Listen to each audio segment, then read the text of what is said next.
Weird. Right? I'm telling you, man. Oh man. Okay, we are live again, 2.0. Yeah. So let's do this again. I'm telling you, it's what did we talk about already? The chaos that's going around right now. Really, everything. About the chaos. Right? We got to be careful now. Now we're getting shut down. Oh gosh, everything's been happening, man. Between the weekend, like with all the craziness of the haunted location, Yeah. and today, it's been out of this world. Especially with no sleep, that could do it too. Oh yeah. You could be starting some poltergeist activity on your own if you get well and good, you know. Yeah, I remember it now. I had April on my show the other day, and we were talking about how, you know, her being so intuitive. I said, you know, how could you get over the initial, when you first realized that you were that intuitive? Yeah. How did you get over the fear of, you know, we got onto the point of being woken up in the middle of the night. And now, just from my perspective, I don't enjoy a live person waking me up in the middle of the night. No. So I can only imagine. Just imagine having someone touch you and no one's there. It scares the shit out of you. Right? You know, and probably the first thing I would be thinking of was, what dispensary did I get this stuff from? Right? You know, that would be my initial.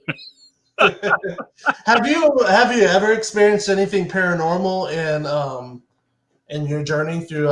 I know you do a lot of spiritual talk. I do, and the thing that I think really heightened everything was when I started ninjutsu in 1999. I've been a martial artist for most of my life, but when I started ninjutsu, I started really studying Kundalini awakening, Zen and Kundalini process, and just working on that internal energy.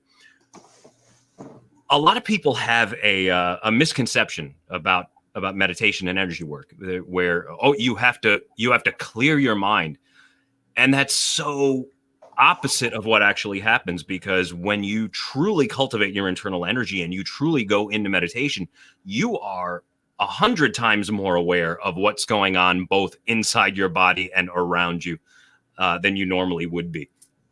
So I think that just by raising my internal energy, being able to sense more things, and then going to school for clinical massage therapy and being able to really experience everybody else's energy, I think that kind of upped things. And there's actually one thing that actually comes to mind, paranormal-wise, where I filled in when I was still new in massage therapy at Bear Mountain Lodge in upstate New York.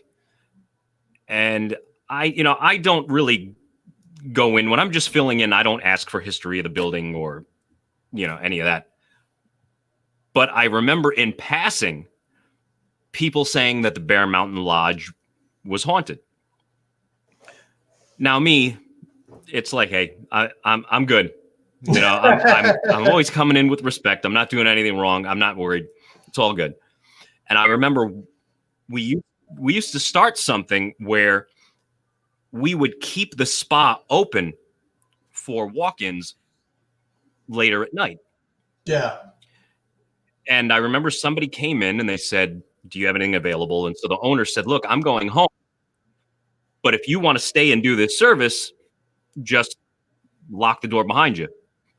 So I said, I'm here. I may as well do it, right? Finished the service. Everything was okay. The client leaves. So now all I have to do is go in the back, change the linens, make sure all the lights are off, and all is good. And I go back in the room, changing the linens.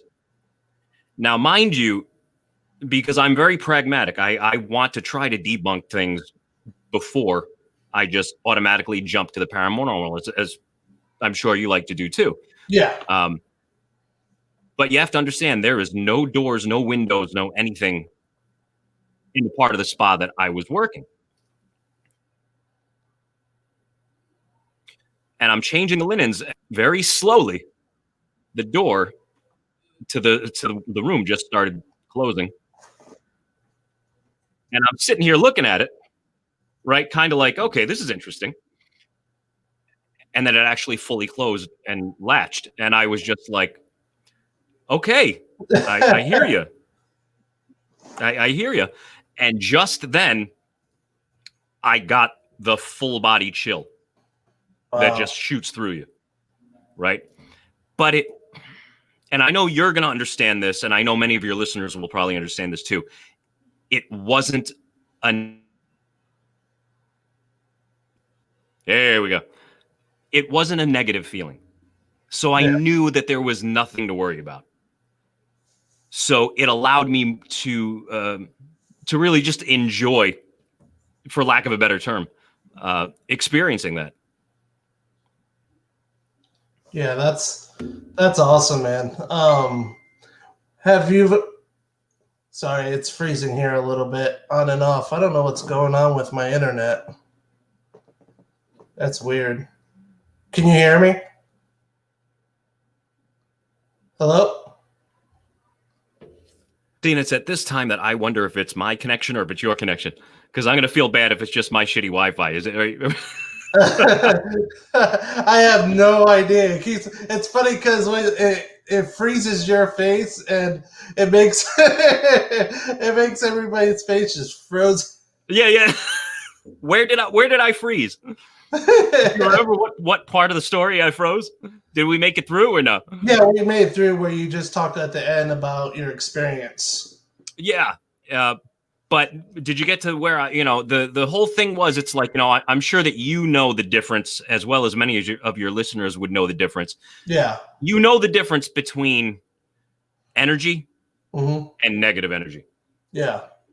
It's a completely different, albeit subtle, but it's a completely different feeling that overwhelms you. Yeah.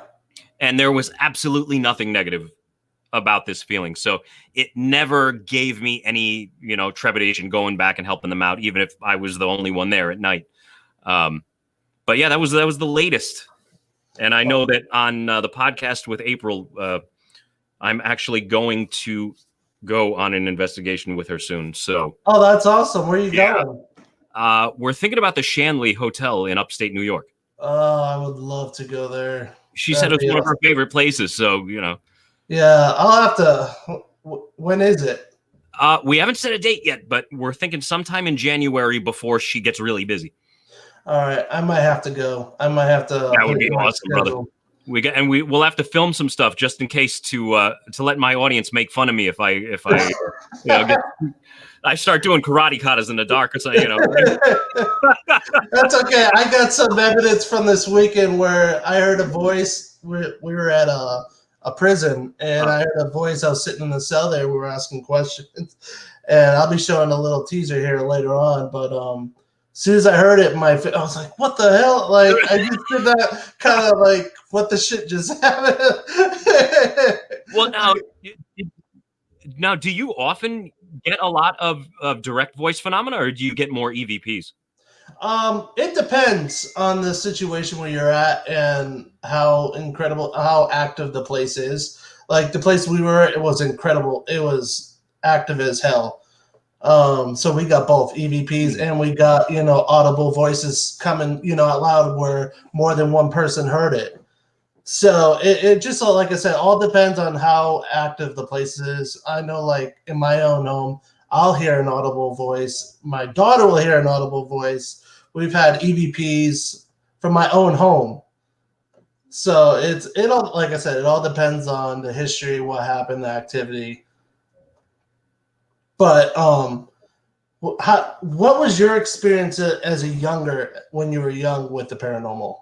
Have you ever had any experiences when you're young?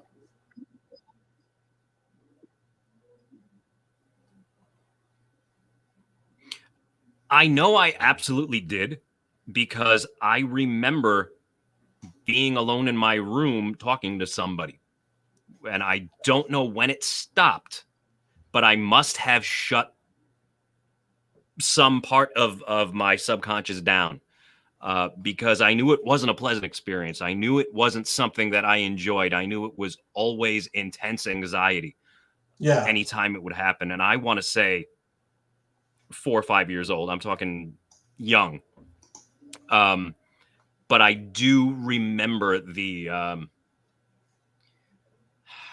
dare I say the sense of dread, the feeling, you know, whether it was good or bad, I really can't tell you because it really was something that I must have started blocking out as I got older. Yeah. But I do occasionally, when I hear of certain stories, remember, gosh, that has to be something like what I experienced when I was younger.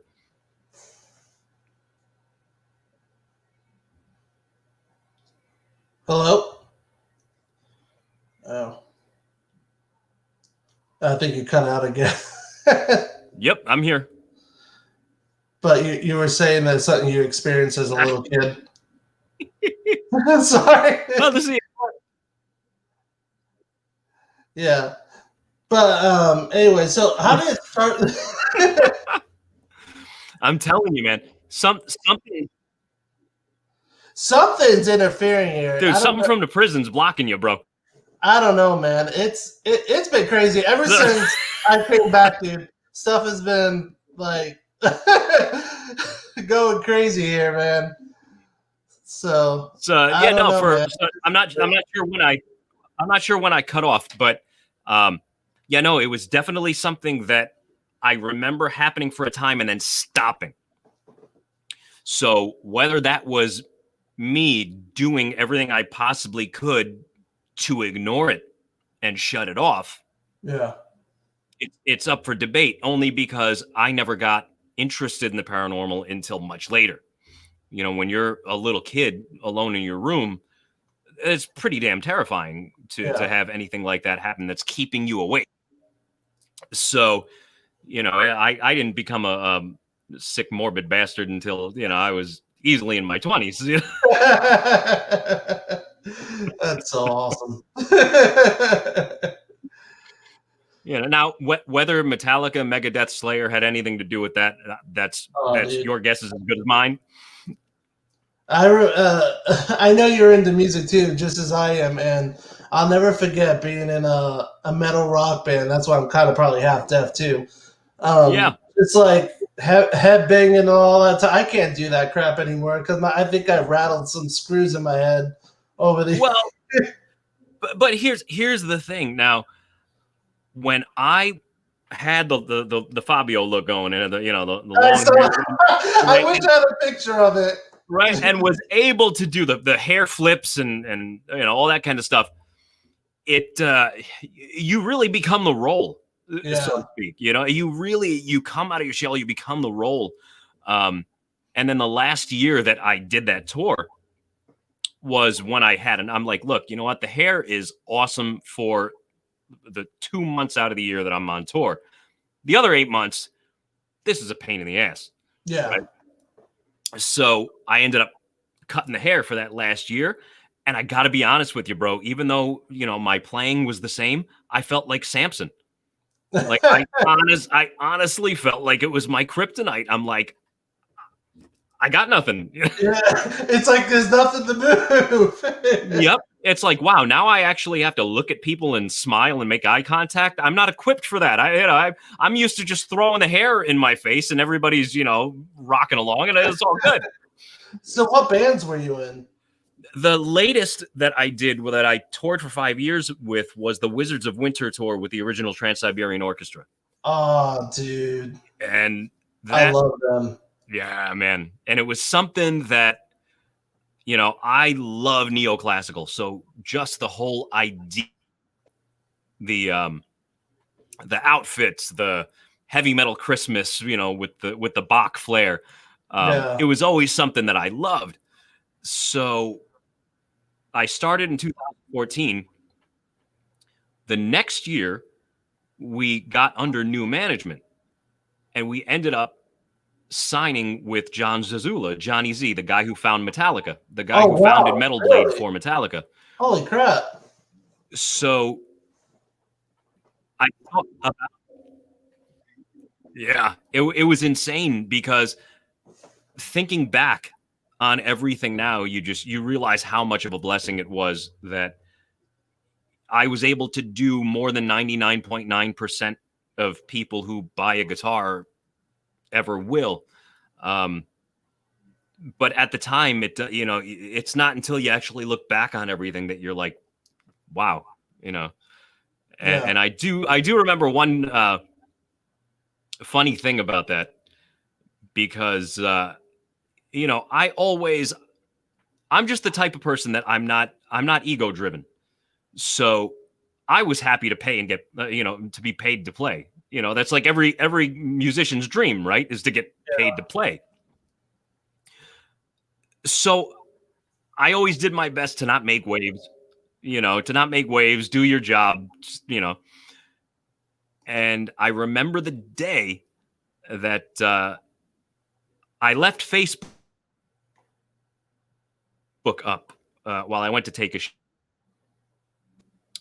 and I get out of the shower and it said private message from John Zazula. And I'm going, because boss man don't contact us directly, right? No. And all it said was, T, call me, with his cell phone number, right? And I'm thinking to myself, well, I'm either getting canned or something, because like I said, boss man don't just contact us directly. He would go through our musical director, right? So I knew better. I called him right away. And his first question was, so T, are you happy with those guitars that you play? And I didn't want to tell him I was, because I was endorsed by Ernie Ball Music Man that year. So I'm like, Johnny, you want me to say no, right? Oh And man. he's like, no, well, have I ever offered you ESP? Oh, good guitars, by the way. And I'm like, no, you haven't, And within a week and a half, through Johnny, I was endorsed by ESP. And Wow. and I still am to this day, because I still play. So thank God I'm still on the artist roster on ESP's website. But That's um, awesome. it's I, just looking back, it's like, I just feel so blessed to have been able to do so much that some people only dream about, yeah. Are you planning on playing in a band again eventually, Oh yeah, or? I'm actually in the middle of recording stuff now with a few of my other peeps, that Oh, man. I'm You kind of have to keeping in the share wrap. that. You have to Uh, share that with me, man. I'd love to hear it. Absolutely. I actually got a random text message in in March, right when the lockdown happened. I got a random text message from Rob Afuso from Skid Row, Oh wow. asking, saying, "Hey T, I got your number from so and so. Would you want to do a show in Boston in January?" Now, obviously, the answer is yes. Oh yeah. Hell yeah. But with everything that's been going on, that show never came about.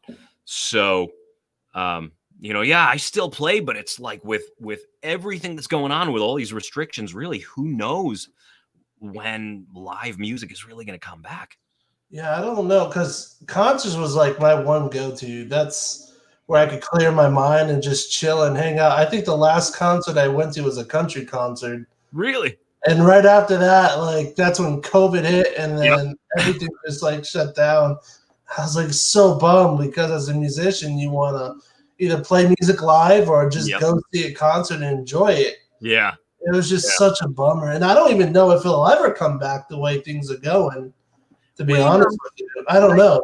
I really, again, you have hopeful me Yeah. and you have conspiracy theorist me. So sometimes the two of us battle, on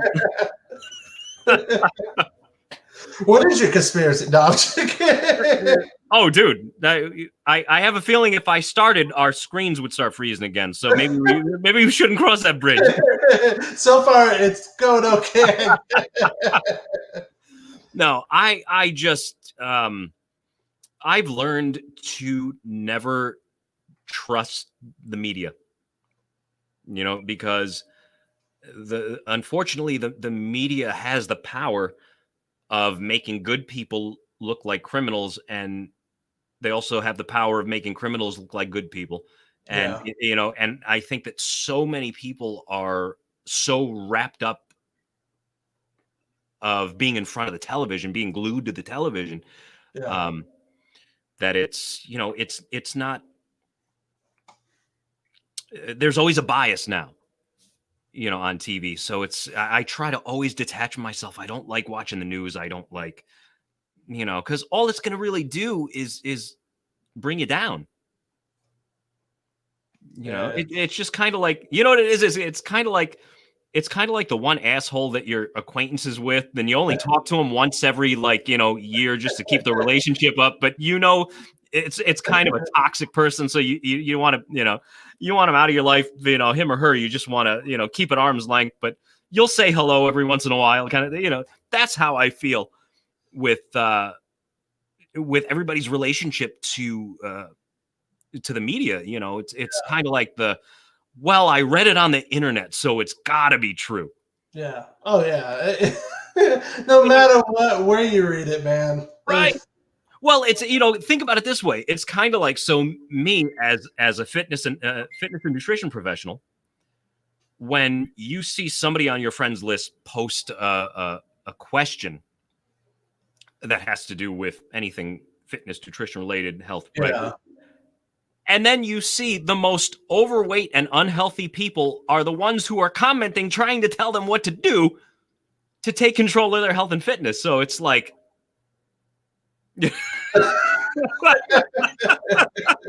you know, there are certain things like, you don't take financial advice from a homeless person. You don't take good hair advice from Whoopi Goldberg. Like, there's certain things. Well, I'm just fat. No, I'm just kidding. Oh, dude, you rock your look, bro. You I rock try. your look. I try, man. I try really hard. You know, something, it fits you though, bro. You know, like certain things don't fit people. Yeah. You know, and I noticed that a lot, again, especially with my coaching, is that I'm like, you start hearing why people want this transformation. Well, And I was gonna ask you about that, about the transformation, because about mm, health. Because I know me and my wife, we're starting to work out, and it's hard for me to get motivated in yeah, that sense because you get so busy with work. I know because I mhm, work in construction, right, and I get so tired and just like worn out where I just want to take a nap. yeah. It's like sometimes I get so frustrated. My wife's like, "You ready?" I'm like, I guess." Like, tell me how, like, to get motivated, because I would like to know how I could get myself more motivated to be able to do that stuff, to be able to work out. So The thing that I tell everybody, and it pisses a lot of the gurus off, is that it's not nearly as difficult as everybody tries to make it seem like it is. yeah, Right? You don't have to give up all foods that you enjoy in order to get healthy and get in shape. You don't have to work out for 2, 3 hours a day in order to take control of your health and fitness. You don't have to never eat a friggin' carb again. You know, oh, I all love my carbs. I do too. I do. You know, I lived in Italy for a while. My mother's 100% Italian, and Oh so I'm man, a rock star in the kitchen. I'm not giving up everything that makes it worth waking up in the morning for, yeah, just so I can have abs. It's not that. That wouldn't work. yeah, So the thing is, in a very basic sense, and there's a whole bunch of different tips and tricks I could give you, but all you really need to figure out is what your basic metabolic rate is. yeah, It's the number of calories that you are burning each day, just as you are, right? hmm. Now, obviously, there are going to be foods that are healthier to eat than others. Yeah, Yeah, I get it. But when it comes down to physical appearance, if you got that number, if you eat more calories than that per day, you're going to gain weight. yeah, If you eat less, you're going to lose weight. It's really that simple. And when people start talking about, oh, well, carbs are bad or this or that, and it's like, oh, no, my favorite is don't eat a carb at night. Yeah. That's my favorite, right? Because now, see if you can follow me with this, right? 35 grams of carbs at 10 a.m. Guess how many grams of carbs they are at 8 p.m.? There's still 35 grams of carbs. Yeah. So, like, all of these people are trying to, and I see it now when it comes to like advertising and things like that. And it almost seems like so many people like the P90X guys, or the really the insanity, or whatever, that happy horse shit, and whatever they try and shove down your throat, right?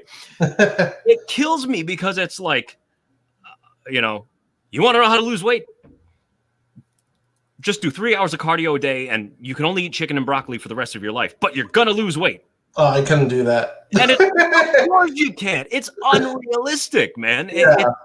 And everybody, it almost seems like all of these different programs are trying to outdo each other. Yeah. Oh, yeah. 100%. Right? With like, let's see how much misery we can put a person through and have them be excited about it. Right? Yeah. And now people come to me for a consult, and the first thing I say, once we go through everything and they sign on with me, I have them fill out their lifestyle questionnaire. And 2 of the questions on that is, 1, what foods do you absolutely hate? Number 2, what foods can you eat every day? And once I formulate your nutrition plan for you, it's not going to have any of the foods that you hate. Yeah. It's just not worth it. Because here's the thing. Why kill yourself for 3 months, 4 months, whatever a duration that you're working with somebody?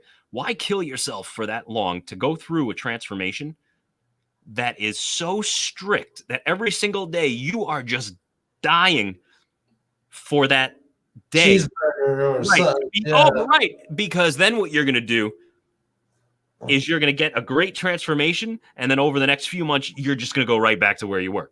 Yeah. Oh, yeah. It happens all the time to me. Yeah, because it's not sustainable.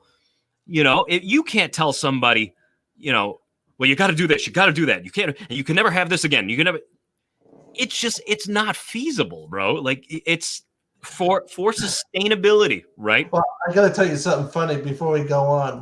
Before this trip, I was on a strict diet. As soon as I go, I get picked up at the airport by Ernie, one of my good friends. And what do I see? Well, I haven't had in a long time. Was you stormed the castle.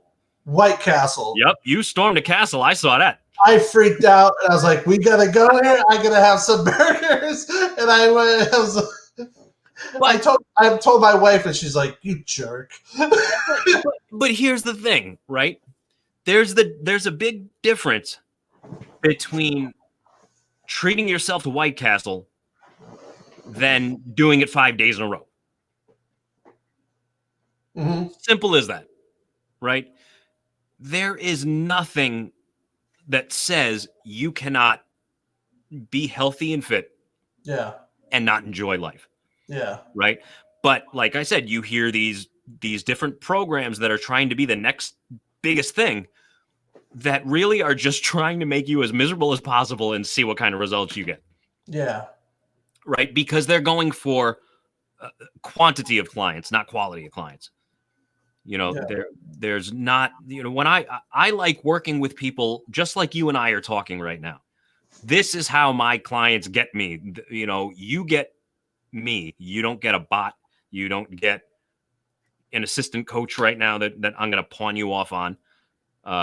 You get me.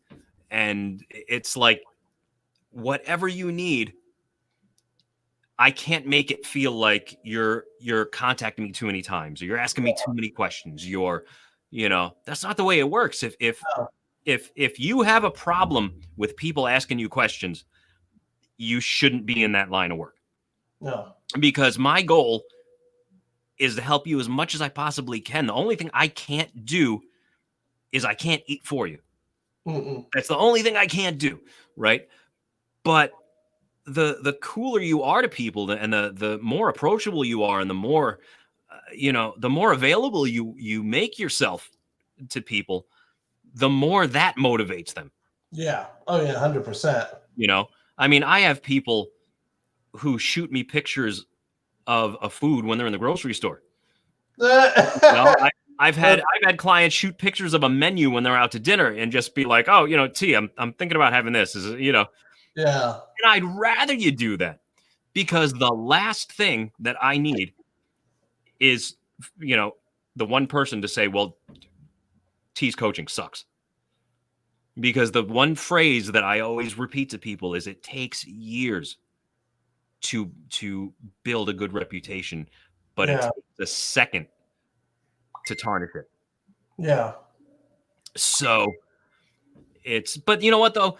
And again, this is another thing that made me really appreciate your energy and really love everything that you post, is you are very authentic. You're very, you're you. I And appreciate that.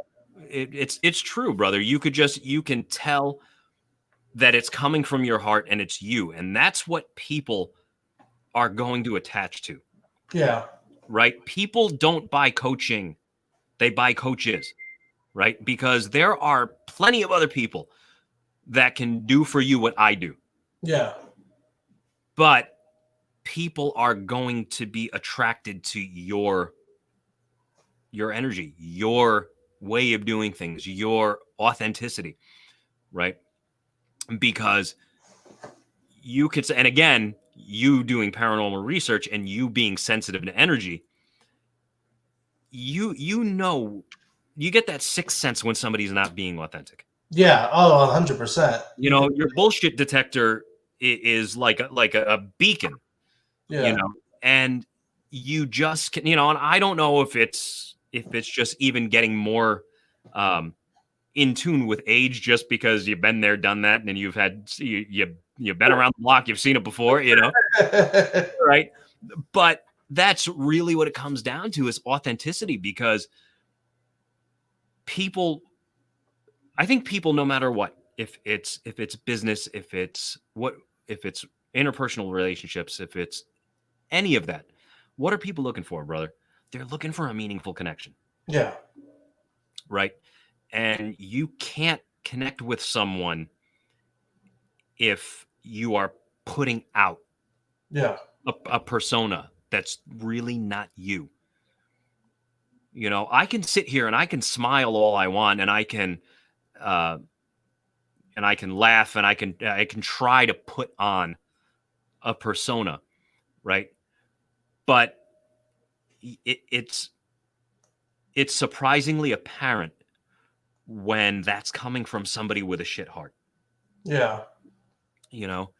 And again, I think that's what everybody's looking for, whether it's, and like when you go, I'm sure when you go to an investigation, if you are helping someone, right? If you're doing this because a person or a couple or a family are truly terrified, Mm-hmm. right?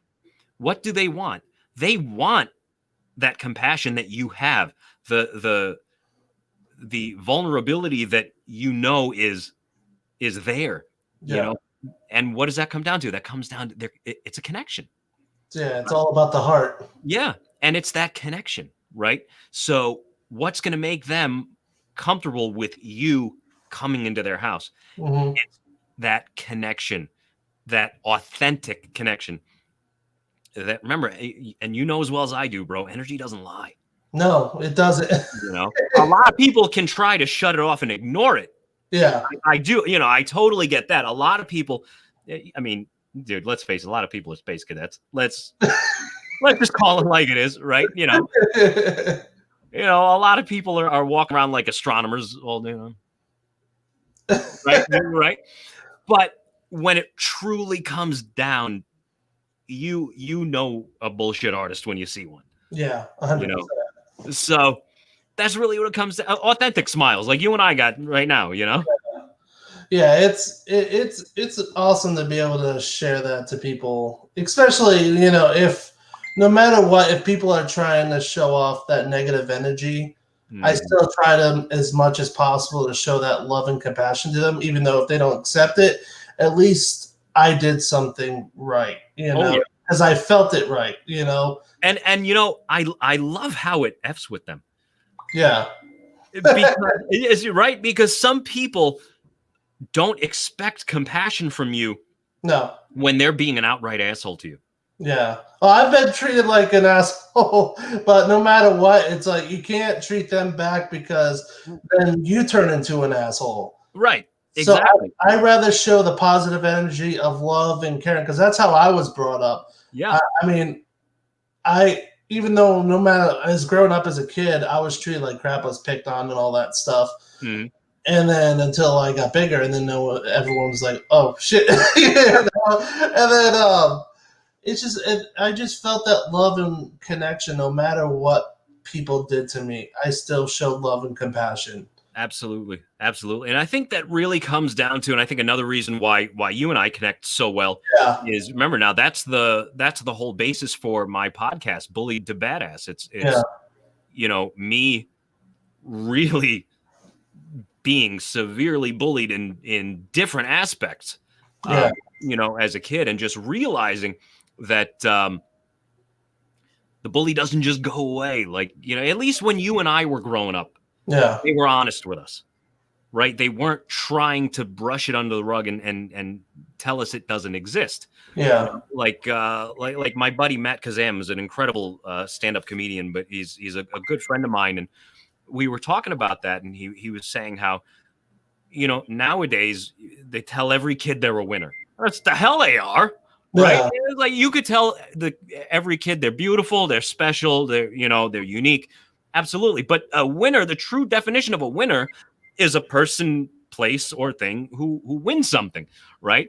So I think that the more that we shelter these things and try to brush these things under the rug, the more of a disservice we're doing for our children, because then when something happens, like they get either cyberbullied, which could be even worse than in person, or in-person bullied, and they don't know how to react.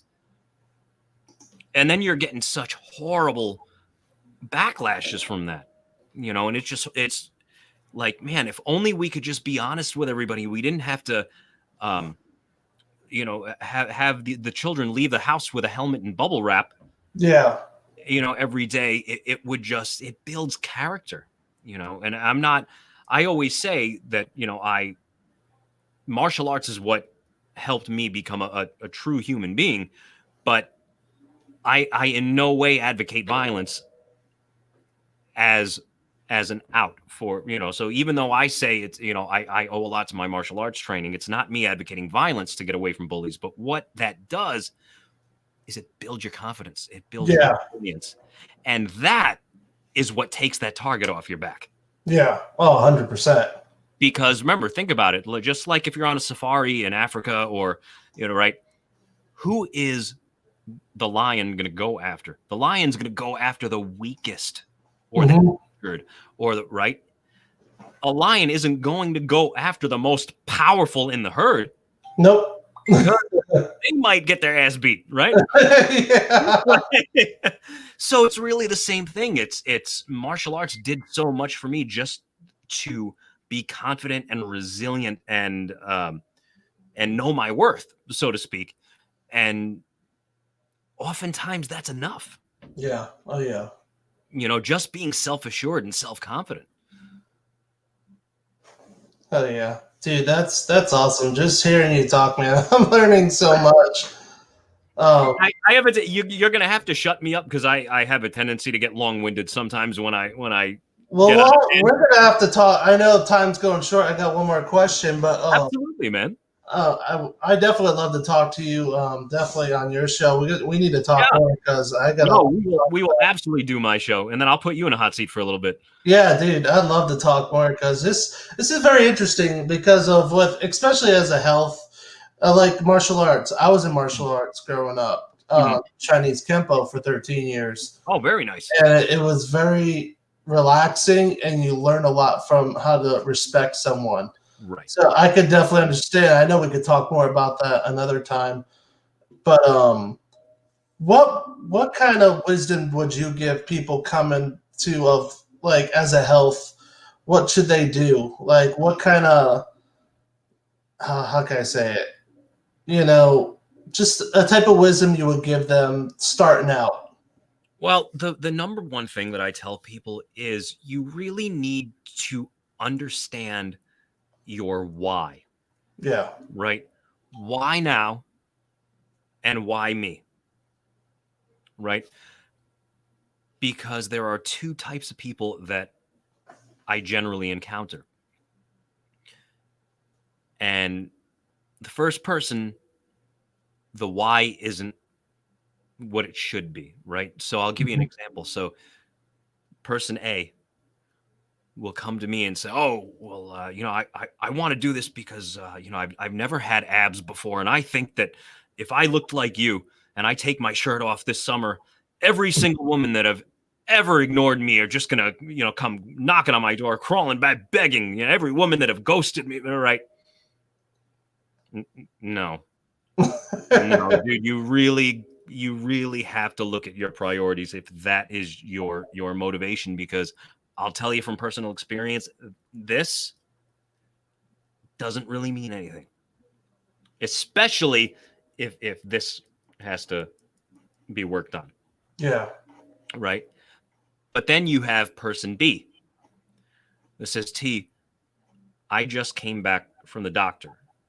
He says that I am pre-diabetic and that I am very close to having a heart attack.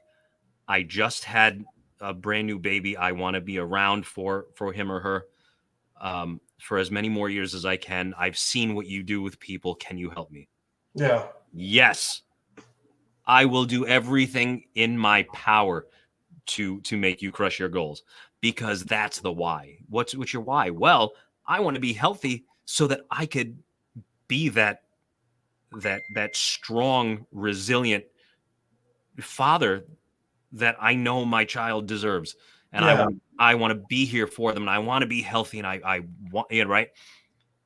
That is such a strong motivator, Mm-hmm. right? Because all this physical crap is really going to fade, and the silver lining to that, right? The silver lining to that is you're gonna look better. By default, you're gonna look better. If you've been doing nothing and you start doing something, you're gonna look better, Mm. right? But if that's the only reason for you to embark on a transformation, it's not tangible enough Yeah. to it might get you motivated, but it's not going to keep you motivated, Mm. right? You need something deeper, because of the first day that you feel sore, or the first day that you go to have a piece of pizza but you eat the entire friggin' thing, right? Instead of staying in your lane, right? Right. That motivation is going to go right the hell out the window, because you're going to start thinking to yourself, well, I'm out of shape, but I still get laid. Why the hell do I need to do this? Right. And again, I'm only using that as an example, but it's not a good enough motivator. The physical aspect is not a good motivator. It's just like the whole idea of you might be incredibly attracted to this man or woman physically, right? Mm-hmm. Once you start talking to them, you realize that you are just two different people, right? Yeah. Why would you, and furthermore, they might have completely different values than you do. They might have completely different religious beliefs, political beliefs, right? And they might just be a flat out pain in the ass, right? Yeah. Right. Now, are you going to let yourself think with pure lust and get involved in a situation that you shouldn't be in, Yeah. right? Because the only thing attracting you to this person what was the physical, Mm-hmm. right? What's going to happen? That's going to fade damn fast, right? Because all of those non-physical traits that just piss you off Mm-hmm. are going to start nagging at you, and you're going to, and as soon as you see somebody that you find attractive, you're going to want out, Yeah. right? So it really is the same thing, and I know that's kind of an interesting way of looking at it, but it really does go hand in hand. If your goal is purely physical, it's not going to be nearly enough motivation to not only see you through your transformation, but to keep your transformation and sustain it indefinitely as long as you can. That's awesome, man. And I do want to add, just for everybody Yeah. that's watching that might not really know much about me, and if you clicked on my Facebook page and you saw any photos, you have to understand, don't look at my physique as an avatar of what you need to look like in order to be healthy, right? You really can't do that. The reason why I go overboard, so to speak, and take it to that next level is because my business, my coaching is all online based. So it doesn't matter if I am in the best shape of my local gym, right? When people see you as an online influencer, they're going to be comparing you to other people they see online, as in the people they see on bodybuilding.com. So Mm-hmm. that's why I have to go a little above and beyond for credibility, to show that, yes, I know what I'm doing. And yeah, you know what? I'm going to go crush a pizza with my best friend this week, and I'm still going to look this way because of what I know how Yeah. to do, you know? How you control it. Right. So that's the one thing. If I could leave your audience, so the one thing is, just please don't look at my physical physique and think that you have to achieve that same level of body fat, same level of musculature, right, in order to consider yourself fit and healthy. Absolutely not. Yeah. I take it to the extreme to be the a walking business card, so to speak. But you have to. Everybody's ideal is different, Mm-hmm. right? And as long as you are healthy on the inside, right, you have to make yourself look the way you are going to be happy with.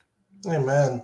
Right? Like, I had somebody that I'm single right now, and I actually stopped talking to somebody the other day because somebody said, the other day, I'm sorry, the lockdown is kind of screwing with my brain. This was about this was about 2 months ago. I haven't told somebody, I haven't told somebody to screw off for about 2 months, 3 months. But so way back then, whenever it was, I stopped talking to this person because all of a sudden they said, I have a question for you. Do you think that someone's only going to love you because of your appearance? You think somebody, if you lost your abs, do you think people aren't going to find you attractive anymore? And my answer was, well, no, I wouldn't find me attractive anymore. Right? No. I don't give a rat's ass if you don't like the way I look. I'm happy, right? And if you don't like the way I look, then guess what? We're not compatible. Yeah. You shouldn't have to lose weight to feel desired, Mm-hmm. and you shouldn't have to gain weight in order to feel desired, as Mm-hmm. long as you are happy. Yeah. Once you start to become unhappy, then it's our responsibility to take action. Yeah. But if you're happy, don't ever let anyone tell you, well, you should lose a few pounds, or you should gain some muscle, or you should ask them which one of your bills they're going to be paying this month. Yeah. Right? And that's really what it comes down to, brother.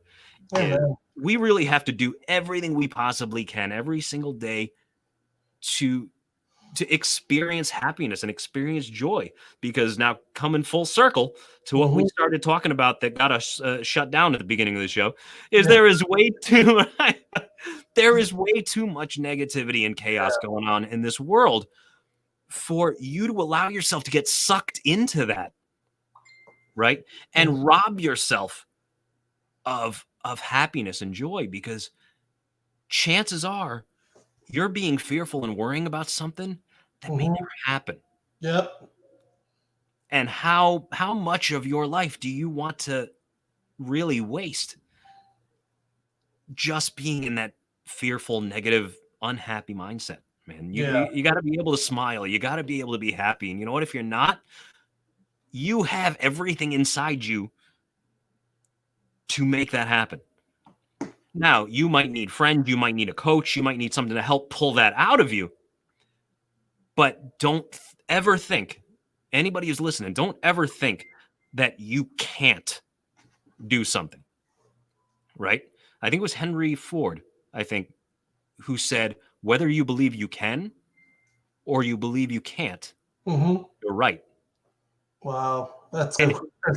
And it's so true, you know. Now, you could tell me you won't, and I'll totally respect you for it, right? I will have so much more respect for somebody if they say, well, I will not take control of my health and fitness, rather than somebody say, I cannot take control of my health and fitness.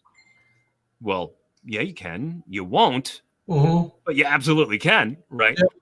So that's really what it is. Again, I'm so sorry, brother. I know I go off on tangents. No worries. It's all good stuff, man. I love it. Like I said, we gotta talk and hang out some more, and maybe hang out on your show.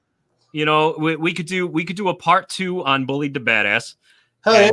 And then hopefully we could work it out so that you could come to the Shanley with us. Dude, that would be freaking amazing. I'll be actually in New York in March.